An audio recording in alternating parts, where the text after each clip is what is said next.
پاک فوج کے جوانوں نے سیلاب زدگان کو بچانے کے علاوہ انہیں طبی امداد دی اور مفت ادویات بھی فراہم کیں۔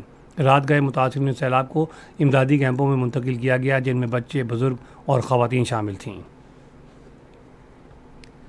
قومی ہنگامی امدادی ادارے نے بتایا ہے کہ دریائے راوی اور دریائے ستلج میں مختلف مقامات پر اونچے اور انتہائی اونچے درجے کا سیلاب ہے۔ NDMA کی تازہ ترین اطلاعات کے مطابق دریائے راوی میں بلوکی کے مقام پر 1,97,170 کیوسک کے ساتھ انتہائی اونچے درجے کا سیلاب ہے اور پانی کی سطح بلند ہو رہی ہے۔ شاہدرہ کے مقام پر 1,38,600 کیوسک کا اونچے درجے کا سیلاب ہے اور پانی کی سطح کم ہو رہی ہے۔ جسر پر 78,300 کیوسک کی سطح کے ساتھ درمیانے درجے کا سیلاب ہے اور پانی کی سطح میں کوئی کمی بیشی نہیں ہو رہی۔ دریائے ستلج میں گنڈا سنگھ والا کے مقام پر انتہائی اونچے درجے کا سیلاب ہے، جہاں 3,03,828 کیوسک کے ساتھ پانی کی سطح برقرار ہے۔ سلیمان کی پر 1,38,058 کیوسک کے ساتھ اونچے درجے کا سیلاب ہے اور پانی کی سطح برقرار ہے۔ دریائے سندھ میں گدو کے مقام پر 3,50,947 کیوسک کے ساتھ درمیانے درجے کا سیلاب ہے اور پانی کی سطح میں کوئی کمی بیشی نہیں ہو رہی۔ دریائے چناب میں مرالہ کے مقام پر پانی کی سطح 98,640 کیوسک اور تریمو کے مقام پر 1,45,144 کیوسک ہے اور برقرار ہے۔ پانجنت کے مقام پر پانی کی سطح 64,451 کیوسک ہے۔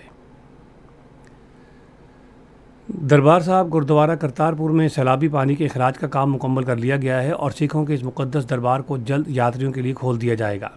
وزیر اعلیٰ پنجاب کی ہدایات کے تحت ستھرا پنجاب کی ٹیموں اور کئی سرکاری محکموں کے عملے نے احاطے کی صفائی کے لیے دن رات کام کیا ہے۔ مریم نواز شریف نے ایک بیان میں مذہبی ورثے کے تحفظ اور یاتریوں کے لیے سہولتوں کو یقینی بنانے سے متعلق حکومت کے عزم کا اعادہ کیا۔ یہ خبریں آپ ریڈیو پاکستان سے سن رہے ہیں۔ وزیر تجارت جام کمال خان نے کاروباری برادری کی مدد اور برآمد کنندگان کے لیے سازگار ماحول قائم کرنے کے لیے حکومت کے عزم کا اعادہ کیا ہے۔ انہوں نے یہ بات ایوان صنعت و تجارت راولپنڈی کے ایک وفد سے اسلام آباد میں ملاقات میں کہی۔ ملاقات کے دوران ملکی برآمدات میں اضافہ کرنے کے امکانات اور عالمی تجارت میں صنعتوں کا کردار مستحکم کرنے پر غور کیا گیا۔ انہوں نے کہا کہ پاکستان کی ترقی کا دار و مدار غیر ضروری رکاوٹوں کو ختم کرنے، اخراجات میں کمی اور نئی عالمی منڈیوں تک رسائی میں سہولت کی فراہمی پر ہے۔ وزیر ریلوے حنیف عباسی نے پاکستان ریلوے میں بہتری لانے کا عزم ظاہر کیا ہے۔ انہوں نے آج راولپنڈی میں ایک تقریب سے خطاب کرتے ہوئے کہا کہ لاہور ریلوے اسٹیشن کو دنیا کا اعلیٰ معیار کی سہولتوں سے آراستہ اسٹیشن بنا دیا گیا ہے۔ وفاقی وزیر نے راولپنڈی میں صحت، صفائی، تعلیم، شاہراہوں کے بنیادی ڈھانچے اور ٹرانسپورٹ کے شعبوں میں کیے گئے اقدامات پر بھی روشنی ڈالی۔ پاکستان نے یوکرین میں بڑھتے ہوئے تشدد کو روکنے کے لیے مذاکرات اور سفارت کاری کی ضرورت پر زور دیا ہے۔ اقوام متحدہ میں پاکستان کے مستقل مندوب آصف افتخار احمد نے عالمی ادارے کی سلامتی کونسل کے یوکرین سے متعلق ہنگامی اجلاس میں قومی بیان دیتے ہوئے مذاکرات کو آگے بڑھانے کے لیے امریکہ کی قیادت میں اقدامات کا خیر مقدم کیا۔ انہوں نے کہا کہ یہ کوششیں بند نہیں ہونی چاہیے اور سنجیدگی کے ساتھ جاری رہنی چاہیے، جس کے بعد مزید سفارتکاری، گہرے روابط اور منظم بات چیت کو ان کاوشوں کا حصہ بنایا جانا چاہیے۔ غزہ میں گزشتہ 24 گھنٹوں کے دوران جاری وحشیانہ اسرائیلی حملوں میں مزید 18 فلسطینی شہید ہو گئے ہیں۔ ادھر اکتوبر 2023 سے غزہ پر جاری اسرائیلی جارحیت میں شہید فلسطینیوں کی تعداد 63,000 سے تجاوز کر گئی ہے۔ ریڈیو پاکستان آج دوپہر 3:30 بجے اپنے قومی نشریاتی رابطے پر سیرت النبی صلی اللہ علیہ وآلہ وسلم اور معاشرتی اقدار سیمینار کے سلسلے کے تحت تواضع اور انکساری کے موضوع پر ربیع الاول 1447 ہجری کے سلسلے کا 5واں سیمینار نشر کرے گا۔ T20 سہ ملکی کرکٹ سیریز میں پاکستان اپنا دوسرا میچ آج رات شارجہ میں متحدہ عرب امارات سے کھیلے گا۔ میچ پاکستان کا معیاری وقت کے مطابق رات 8 بجے شروع ہوگا۔ اس سے پہلے رات پاکستان نے اپنے افتتاحی میچ میں افغانستان کو 39 رن سے ہرا دیا تھا۔ اور اب موسم۔ محکمہ موسمیات کی پیشگوئی کے مطابق آئندہ 12 گھنٹوں کے دوران پنجاب، کشمیر، اسلام آباد اور خیبر پختونخوا میں آندھی اور گرج چمک کے ساتھ بارش کا امکان ہے۔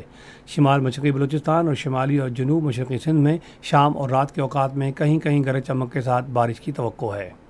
آج ریکارڈ کیا گیا بعض اہم شہروں کا درجہ حرارت: Islamabad 27 degree centigrade, Lahore 25، Karachi 33، Peshawar Murree 20، Quetta 30، Gilgit 35، Muzaffarabad 34، جبکہ سری نگر 25، جموں 29 اور لیہ میں 14 ڈگری سینٹی گریڈ رہا۔ اہم خبروں کا خلاصہ ایک مرتبہ پھر سن لیجیے۔ وزیر اعظم چین روانہ ہو گئے ہیں، جہاں وہ تینجن میں شنگھائی تعاون تنظیم کونسل کے سربراہان مملکت کے اجلاس میں شرکت کریں گے۔ قصور، جھنگ، فیصل آباد، چنیوٹ اور ٹوبا ٹیک سنگھ میں پاک فوج کی امدادی کارروائیاں جاری ہیں۔ قومی ہنگامی امدادی ادارے نے دریائے راوی اور دریائے ستلج میں مختلف مقامات پر اونچے اور انتہائی اونچے درجے کے سیلاب کی اطلاع دی ہے۔ وزیر تجارت نے کاروباری برادری کی مدد اور برآمد کنندگان کے لیے سازگار ماحول پیدا کرنے کے حکومت کے عزم کا اعادہ کیا ہے۔ اقوام متحدہ کی سلامتی کونسل میں پاکستان نے یوکرین میں بڑھتے ہوئے تشدد کو روکنے کے لیے مذاکرات اور سفارتکاری پر زور دیا ہے۔